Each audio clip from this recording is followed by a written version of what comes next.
Good evening. Welcome to all of you who are here in person. We're very happy to see you. And welcome also to those of you who are joining us online. My name is Lana Costantini, and I manage publications, education programs, and the museum here at the San Francisco Historical Society. We are in our at 608 Commercial in the heart of San Francisco's financial district, and we are streaming this presentation live to hundreds of viewers online. The presentation you'll see tonight is part of a series of presentations called History Live, all broadcast from our museum. Our presentations are focused on San Francisco and its rich and amazing history. I'd now like to introduce John Freeman, who's head of the program committee, who will explain a little bit about the protocols of this evening's presentation. John? Thank you, Lana.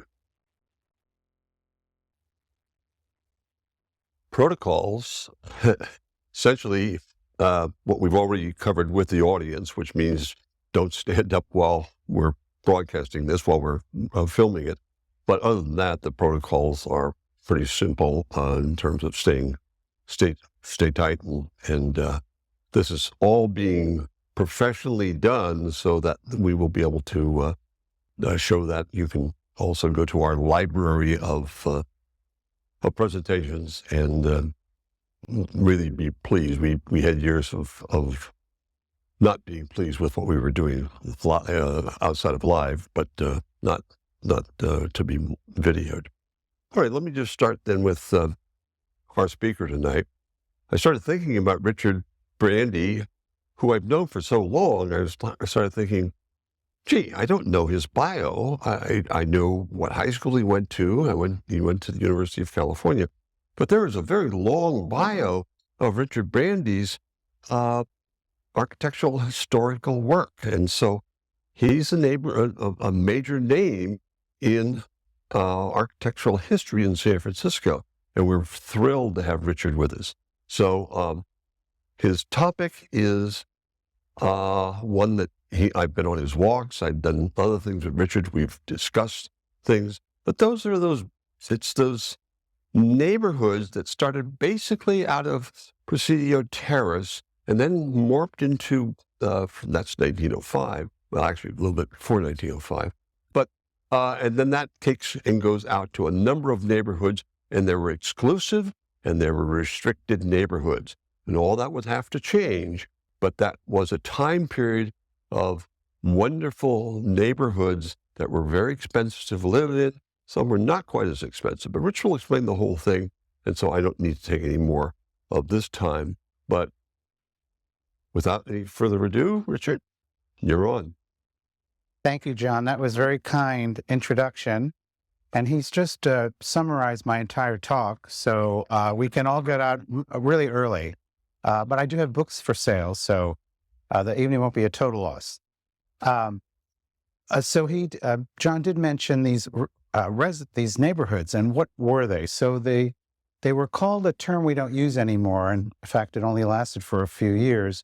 But they were residence parks. And what is or was a residence park? It was an attempt, this is the early 20th century, to bring a feeling like you actually were living in a park. You could call it a suburban feeling, but the idea was that these were in cities, so within the city limit, but they would be more spacious and have more greenery than was the norm in San Francisco. So they had picturesque streets, detached, single-family homes only, setbacks from the sidewalk and from each other so that there could be room for landscaping. Custom design houses, at least initially. The idea was that you would buy an improved lot ready for building and design a custom house. Landscaping, I mentioned, was very important. Some of the residence parks, the developers put in parks, playgrounds, and statuary to set it off to make it look as something special. They all had to get the people that bought the lots downtown to work. So these were all people that worked for a living, and public transit was very important. He mentioned the restrictions. Sometimes they're called restricted parks or residence parks, almost at the time interchangeably. And the restrictions meant all those things I just covered as far as land use. But there were also restrictions that banned the sale or anyone living as a resident who was either Japanese, Chinese, or African American. Now, they used different terms at the time, but those were the groups that were banned. And I always get this question. I have never found any of the deeds, and this is where the restrictions were contained in the deeds to the properties. I never found any restrictions that banned Jews. This happened, of course, in other parts of the country, but not in these residence parks. And this at the time, this is the early 20th century, this is the kind of urban landscape that you would see in San Francisco, very tight, dense neighborhoods from the Victorian era. I love this picture because there's no street trees, there's nothing, at least that's visible. In fact, there's not even many yards here. So this was an idea to, build something different that would appeal to people who, particularly after the earthquake and fire, had left San Francisco for the suburbs, and these residence parks were a way to bring them back. Now, where are you going to put these people? Because the city is built up already, is very dense, but in the western half of San Francisco, there was a lot of vacant land. This map is from 1900, and I like it because it shows the actual streets that were actually cut through or developed at that time. You can see the western half of the city is virtually nothing. And so this became the area where the developers could buy up a chunk of land relatively easily to build a residence park. This just shows an example of what the terrain looked like. This is actually the sunset, and the dark rectangle at the bottom of the screen, and Lori Ungaretti is laughing because that's the famous Larson Chicken Ranch, which would have been about 17th Avenue today. Anyway, and he found probably cheap land to raise chickens, to grow eggs, to lay eggs, to use it at his restaurant downtown. So this is the canvas that they were working with, the developers. And transit was very important because you're out on the outskirts of San Francisco and there's no way to get there. So the preferred state-of-the-art technology at the time were streetcars, electric streetcars. And this is the Twin Peaks Tunnel, just about under completion, about 1917. And this is West Portal Avenue will be continue on from that tunnel. So you get a sense of, there was really a lot of land for development purposes, but only because the tunnel really opened it up for development. And John mentioned the model for residence parks in San Francisco started with Presidio Terrace in 1905. And in many ways, this was different than the residence parks to follow, because Presidio Terrace is, in fact, or was and is, a gated community. They actually have gates that close, although for many years, and I think they're still open, they were open. But it's unusual in that it has these gates that close. The streets are owned by the residents. They're not actually public streets. And the residents of Presidio Terrace, I think you might have heard, found out, much to their chagrin, that they had to pay property taxes on the streets. And they forgot for a few years. And the city put the streets up for bid, for auction. And then a couple from, I think, San Jose purchased the streets. So this was quite a brouhaha. And long story short, I think the Board of Supervisors finally got involved and rescinded the sale. But that's unusual. The other residence parks did not have private streets. And finally, the other way this is unusual, Presidio Terrace is unusual, in that this was really designed for millionaires at the time. So this was a small-ish track, but it did set the tone because this was the kind of the example or model for what residence parks could be. So this map, I love this map because, in the book, I have a key to show where each of these numbers refer to, but each one of these was a residence park that either was planned and not developed or actually planned and implemented. And you can see they're almost all on the western side of San Francisco, but they did go as far north as the Marina and then as far south as Visitation Valley.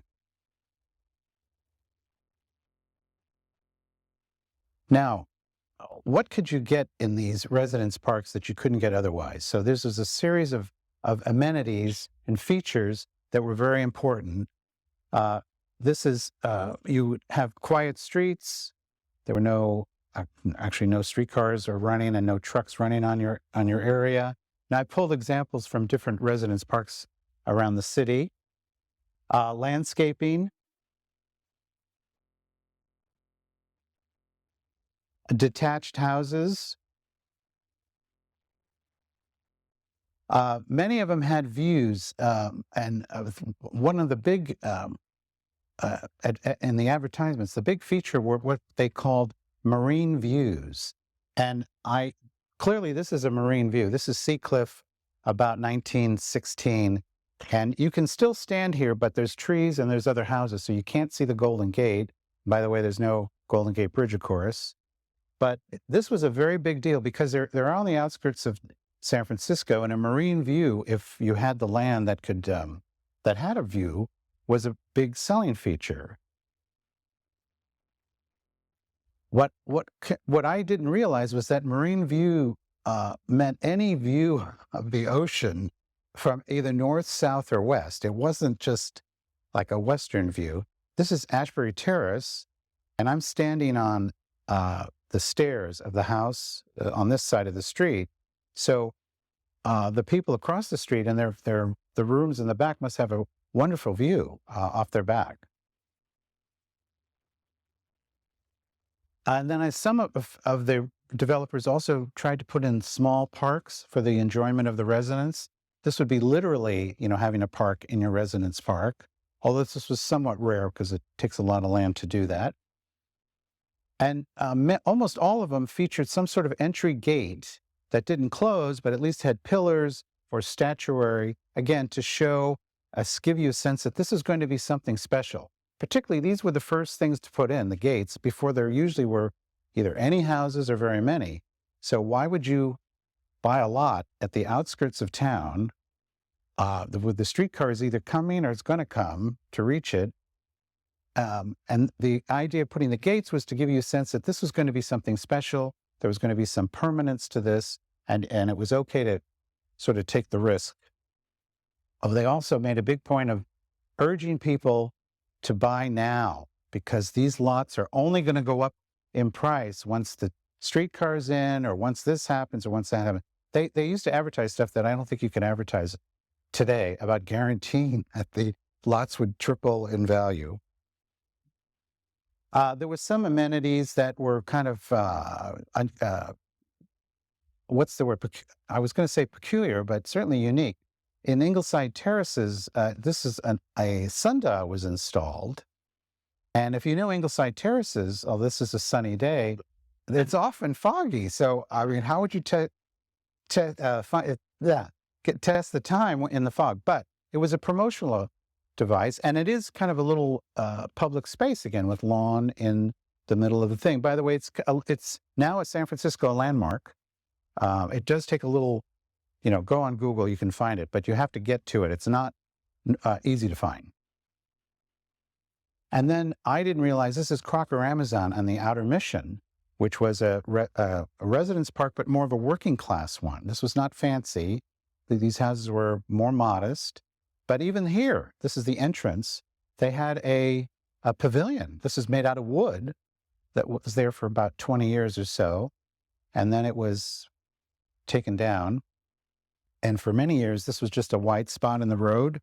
And a few years ago, the city, I think it was DPW, Department of Public Works, landscape that. So there's like a little median now.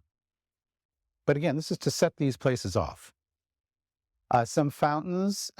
St. Francis Wood they have 2 fountains now, and they had another fountain at the entrance. So they had like 3 water features. And it was part of a city, beautiful, Beaux-Arts, almost a French or European sentiment.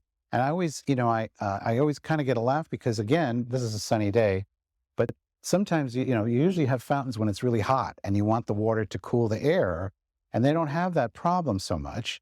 But it's quite an amenity to have a developer. These were not cheap to put in, and yet this is Duncan McDuffie. He wanted to make this a special place. Let's see. This is the custom house designs I mentioned. Here's a curved street in Seacliff. And then there were also, by the early 20s and during the 20s, a lot of the developers realized that people cannot afford or have the time or have the knowledge to buy a lot and then find an architect and then find a builder and pay for it.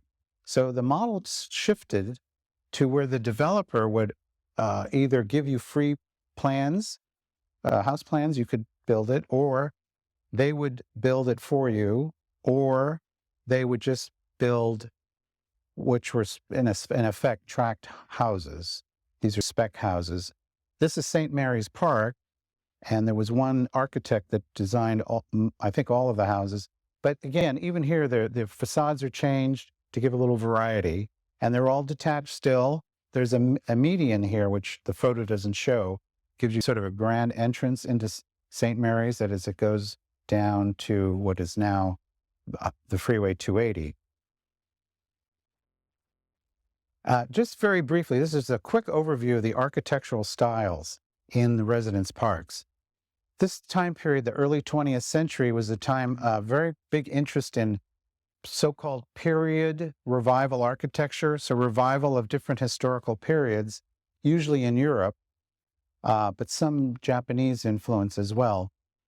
So this is the Spanish colonial style, which was very popular in California and in the residence parks. This really kind of predominates in all the residence parks. There's also a U.S. colonial style. Some Tudor, which, I don't want to be facetious and say, you just stuck a piece of wood in the stucco and call it Tudor, because it really wasn't that way. Many architects were involved in residence parks, and they were all very good architects, and they knew what these historical styles were, and they consciously strove to make these designs, influenced by different historical periods, but also meeting the desires of the client. The client wanted whatever they wanted, a Spanish colonial, and they would try to meet the client's needs as well. Some French-inspired architecture, not as much as these others. And then craftsman was, you see a lot of, and this is the time period when that was a popular style as well.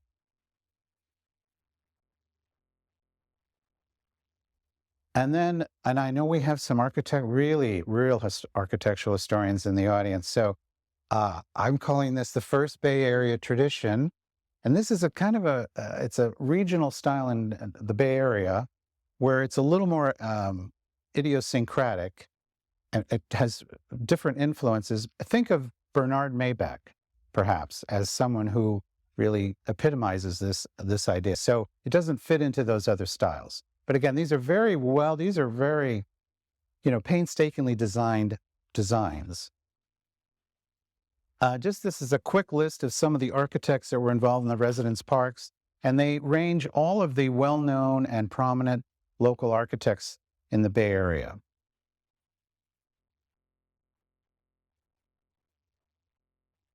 And, you have to, this is more than 100 years ago when these were being built, and it was a simpler time.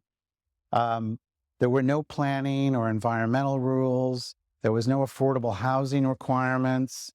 There was no public involvement that I can find. There was no lawsuits. There were no protests. And no one cared about plowing up the land and, filling in creeks and things.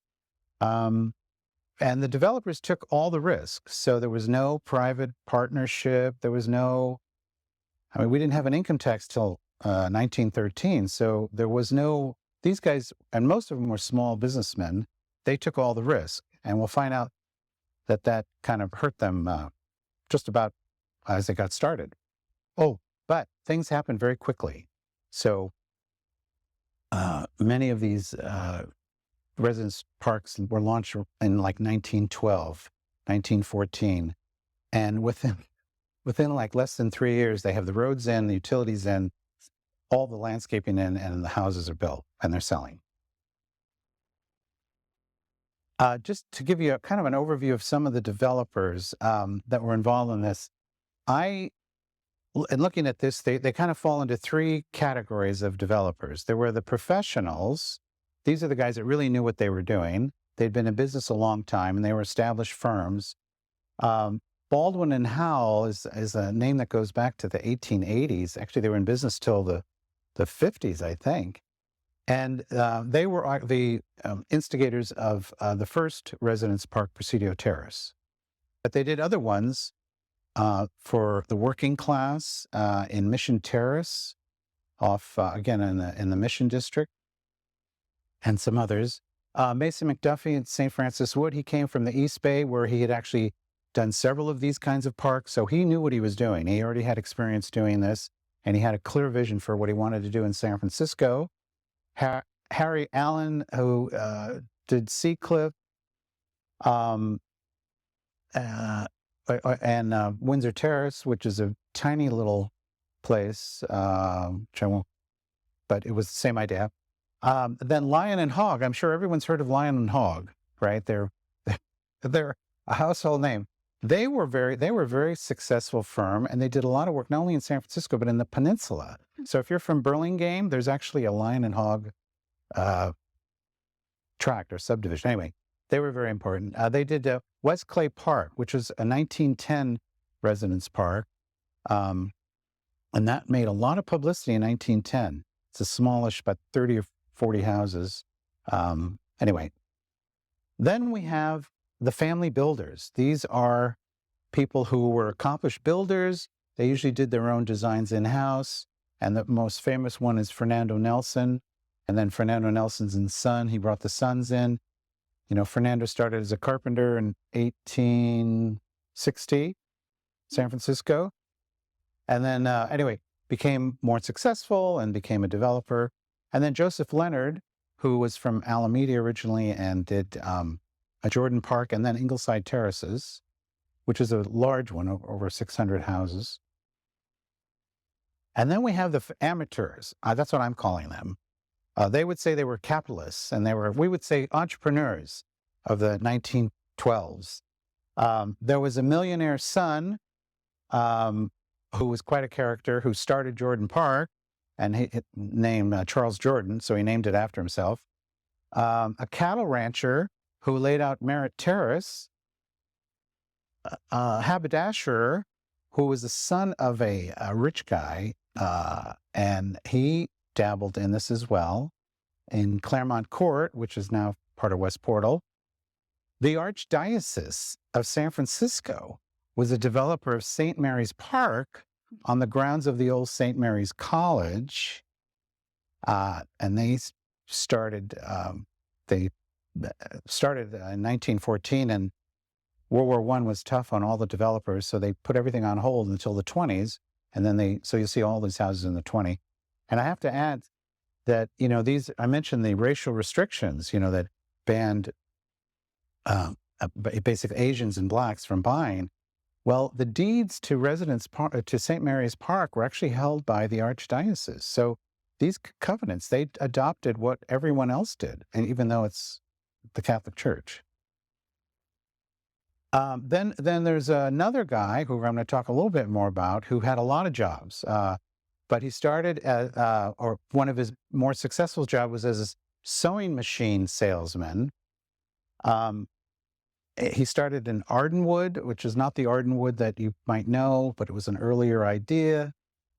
He started near the Forest Hill Station with El Portal Park, again, but it later became Laguna Honda Park, and now it's part of Forest Hill Extension. So this is the guy, Charles Hawkins, who I know a little about him only because his granddaughter, somebody did an oral history with her, and she laid out all of this great info about this guy, because these developers were small business people, and when they died, any records they had, who knows? There's no archives to any of this stuff. So actually, most of the book is based on secondary sources, and then I went through hundreds or thousands of newspaper articles, because now they're digitized, several papers. So it was really a wealth of information. Anyway, we know about him. So who was Mr. He started out as a hustling pool. He was a Texas Ranger. Then again, sewing machine salesman, and he did quite well at that, and became a truck executive, and he invented a superior axle for the white trucks that used to be, some people know them anyway, and it was a big deal. So he was quite successful at that. But then in World War I, he's decided that it was pretty hard to do these residence parks during World War I. The economy went in the tank. There was no building material. There was no labor. The finances were in a wreck. But they needed musicians. They needed that word, munitions, for World War I. So he moved to the the Midwest, and built a factory for the government to make guns and powder. Anyway, he was an inventor again with the axle for the truck. A banker. A lot of these amateurs, I'm calling them, capitalists, entrepreneurs, whatever you want to call them, they had a hand in banking. So there was a lot of small banks at the time, and they might be a vice president or president of the bank. And this is where they got to know each other and went into cahoots with each other to buy land and to build these developments. And then finally, we know him as a real estate developer in San Francisco, but he ended his life as a fig grower in Fresno. So he had quite a colorful past. And then according to, this is the granddaughter, that he made, he was a millionaire 3 times over, and he lost it in real estate, but he made it as an inventor. So this is a little bit more about Charles Hawkins. This is his first residential foray, El Portal Park. And again, it was going to have urns like Forest Hill. There was landscaping. There was a whole talk about geraniums were going to be planted in these things. And you can see a very grand entrance. Well, as I mentioned, this World War I put the kibosh on that, and nothing was done. But he held on to the land, and then in the 1920s, he rebranded it as Laguna Honda Park. So a lot of these residence parks have park or terrace in the title to give you a sense that it's, to make sure you understand this is going to be a residence park. And many houses were built during the 1920s. By the way, that was a boom time for housing in San Francisco and California and in the nation. And a lot of houses were built then, including in Laguna Honda Park. But he didn't design them or build them himself. It was a mixture. At this point, it was like, hey, I got to unload this property. I've been carrying it since 1914. Now it's 1924. And he would sell to other builders who could buy a lot and build a house. In Laguna Honda Park, and by the way, it's named Laguna Honda because it's near Laguna Honda Hospital, it's near Lake Honda, it's near Laguna Honda Boulevard, so you kind of just use the same name. Anyway, so you know where it is. There was a little triangular piece of land that was not built on, and the residents in the 1930s got together and started landscaping it. And in 1942, one of the residents built this, it wasn't really a fountain, but this piece of statuary as a memorial to his son who died in Guadalcanal. And it was in good repair for a while, but, as all these things, it takes maintenance. And the residents in this area do not have a strong homeowners association, sort of like an HOA. And the ones that do have these strong homeowners association can collect dues, and they can compel dues, and they can then do the maintenance. So this neighborhood doesn't have that, and it fell into kind of disrepair. But recently, the neighbors looked at that and they said, we should get together and fix this up. And it was a renewal or a renaissance, and that's kind of a theme that runs through these residence parks. St. Francis Wood, if you go through it now, it looks pretty good. But in the 60s and 70s, even 80s, things ran down. The plumbing didn't work anymore. It's 100 years old. They can't afford to hire gardeners. Somebody told me that at one point they had 70 or 80 gardeners that on staff. Well, who can afford that? Anyway, so it went downhill. But there was a period of renewal in these residence parks. And this is an example today where it was restored. The land is owned by the Department of Public Works, and DPW put some money into this, but it was a community effort. And community is a deal with these residence parks because they're very stable. They many times have a strong sense of community, and that's such a overused term, but they're neighbors, and they either may socialize or at least get together on group projects. Now, I want to talk about we talked about landscape, that there was a lot of landscaping, and some of the developers actually hired landscape architects to lay out either the streets and the landscaping. Mark Daniels was involved in a couple of these residence parks, and he's sort of well known locally. He was quite busy and worked throughout the state, starting in the East Bay. And he laid out the streets for Forest Hill, the crooked streets, they're very windy, and also Crocker Amazon, which is sort of the slope of the San Bruno Mountains, so it's pretty flat. But even there, he's got a pattern of like a cartwheel design for the streets. Then he did two developments that didn't pan out, and I'm going to talk about those as well, for Lake Merced and for what became the Marina. And then just this crowd might appreciate it. He did not work in St. Mary's Park or Seacliff, except in Seacliff he did do one design for a backyard that fronts the ocean. So here's a design that he came up with for Lake Merced. This is about 1915, 1916.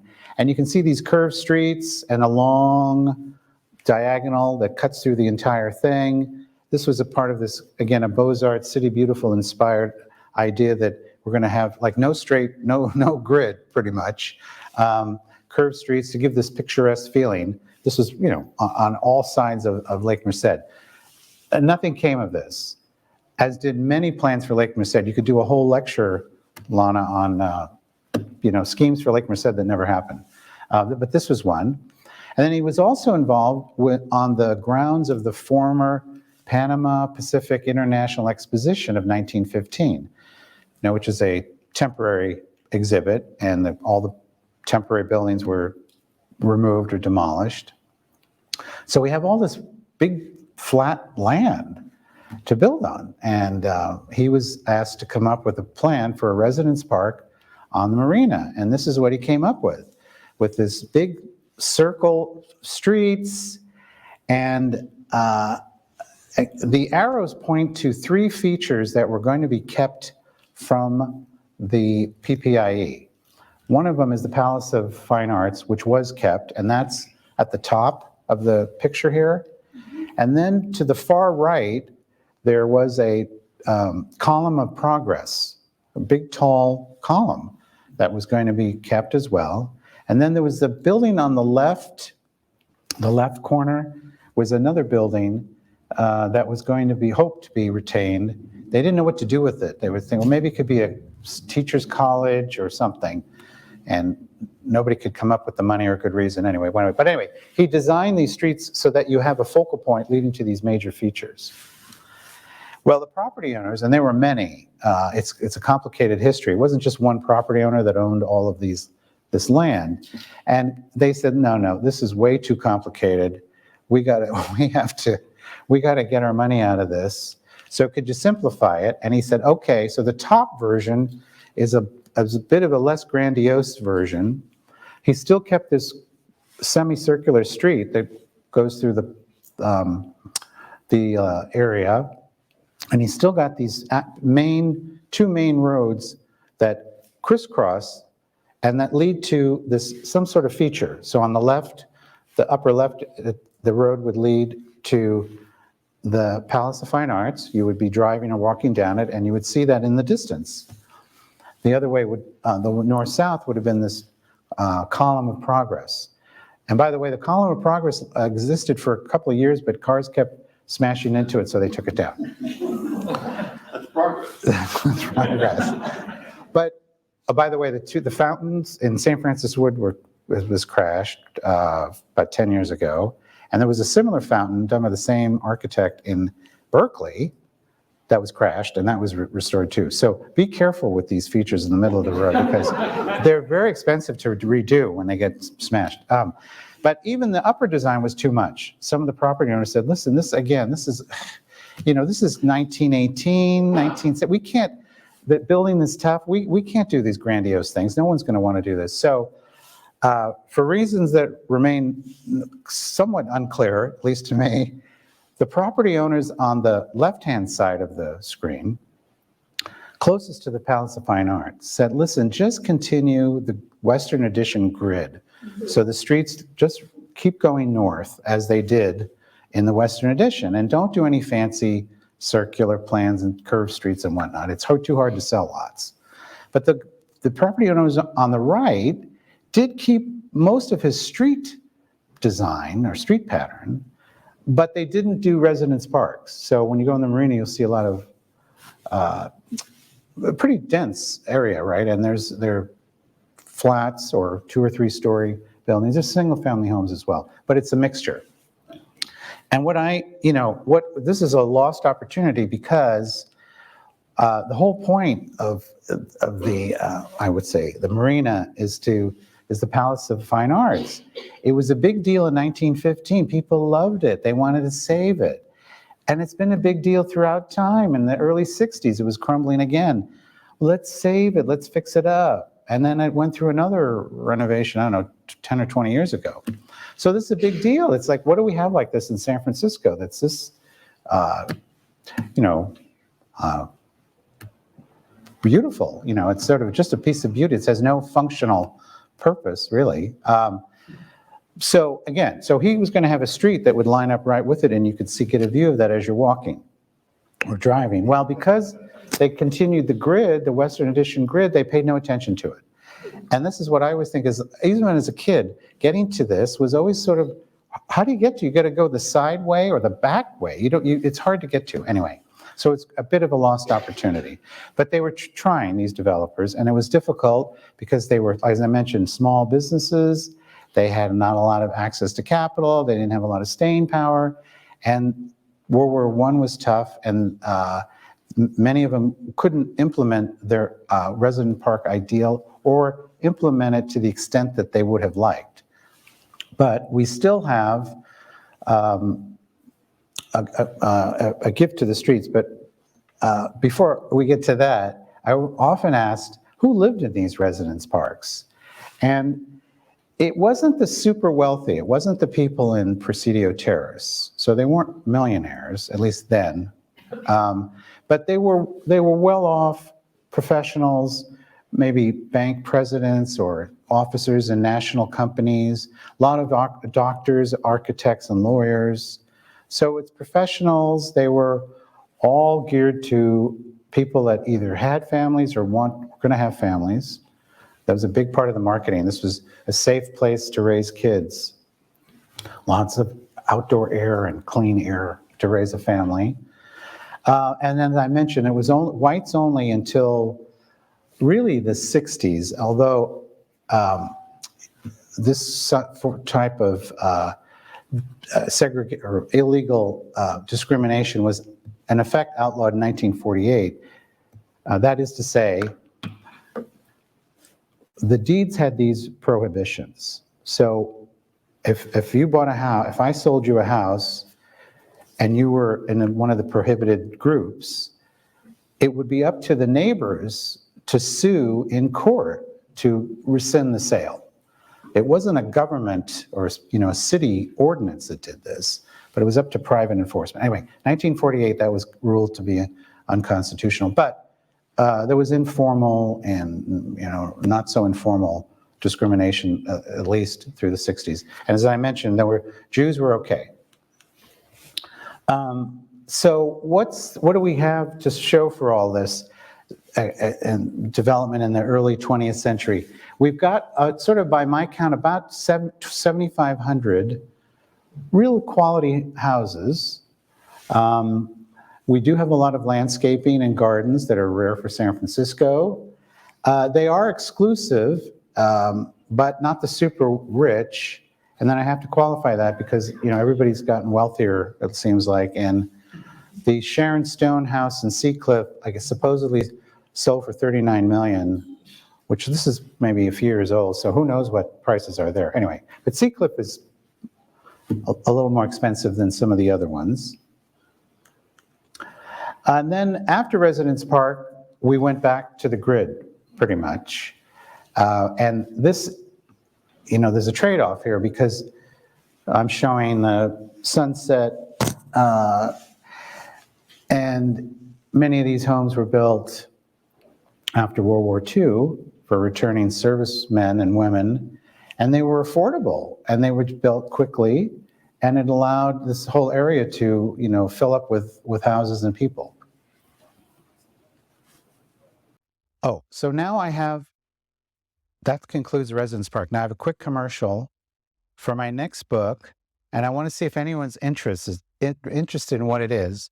And what it is a history of Portola Drive, which is a 250-year-old street going from the Spanish through Mexican, early American.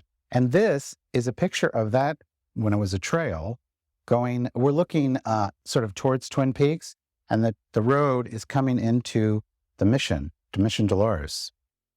So I'm very excited to see that. I'm sure that's where it was because I've got some other. Anyway, so the book is going to be about that.